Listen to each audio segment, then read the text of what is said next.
আসসালামু আলাইকুম বন্ধুরা, আপনারা সবাই কেমন আছেন? গতকালকে আমাদের ছিল স্বাধীনতা দিবস, অর্থাৎ 15ই আগস্ট। ভারতের অনেক স্থানেই স্বাধীনতা দিবস উদযাপিত হয়েছে এবং এই যে আমাদের ফ্ল্যাগ আছে, আমাদের যে জাতীয় পতাকা রয়েছে, সেগুলোকে অনেক মানুষ সম্মান করে, স্যালুট করে।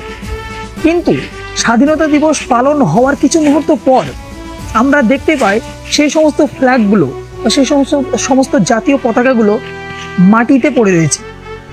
আমরা আজকে সেই সম্পর্কে আপনাদের সঙ্গে কথা বলতে চাই যে আজকে আমরা রাস্তায় বের হব এবং দেখব যে রাস্তার ধারে কোনো ফ্ল্যাগ বা জাতীয় পতাকা আমাদের পড়ে রয়েছে কি, এবং সেগুলোকে আমরা নিজের সম্মান মতো তাকে সম্মান দিয়ে আমরা সংগ্রহ করব এবং সেটিকে একটি ভালো স্থানে রাখার চেষ্টা করব। তো চলুন বন্ধুরা, আমরা সেগুলোকে সংগ্রহ করে আসুন। কিছুক্ষণ আগে আপনাদের সঙ্গে যে কথাবার্তাগুলো আমি শেয়ার করলাম, তার বাস্তব প্রমাণ আপনাদের সঙ্গে আমি তুলে ধরবো। আমি রাস্তা দিয়ে যাচ্ছিলাম, তখন হঠাৎ আমি কয়েকটা পতাকা দেখলাম নিচে মাটির সঙ্গে পড়ে আছে। চলুন আসুন আপনাদের সেটা দেখাই। আমি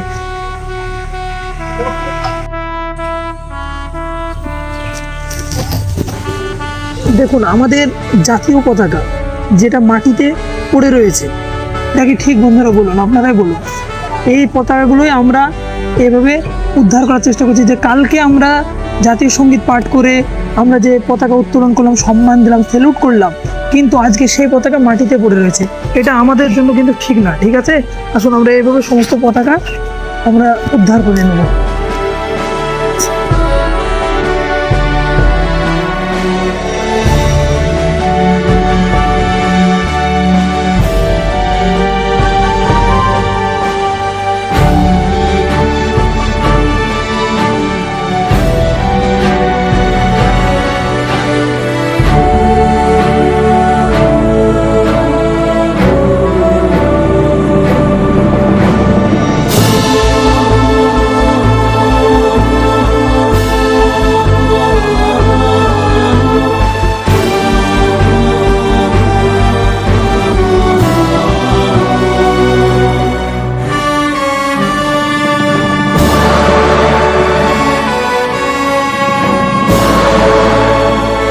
আমাদের জাতীয় পতাকা সংগ্রহ করতে করতে অনেক রাত্রি হয়ে গিয়েছে, তাই আমরা যে সমস্ত জাতীয় পতাকাগুলো সংগ্রহ করতে পেরেছি সেগুলো আপনাদের সামনে আমরা তুলে ধরেছি।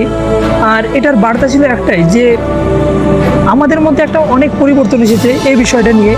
যে আমরা ছোটোবেলায় যে পরিমাণে দেখতাম যে অনেকগুলো জাতীয় পতাকা মাটিতে গড়ে বেড়াতো, আমরা জাতীয় পতাকা উত্তোলন করতাম, তারপর কী করতাম, সেটাকে আমরা মাটিতে গড়িয়ে দিতাম। কিন্তু সেটা এখন আমাদের মধ্যে নেই। আমাদের অত্যন্ত পরিবর্তন এসেছে, এটা দেখে আমার খুবই ভালো লাগলো এখন। তাই আমি চাই যে এইভাবে আপনারা নিজের দেশকে ভালোবাসুন, নিজের পতাকাকে ভালোবাসুন।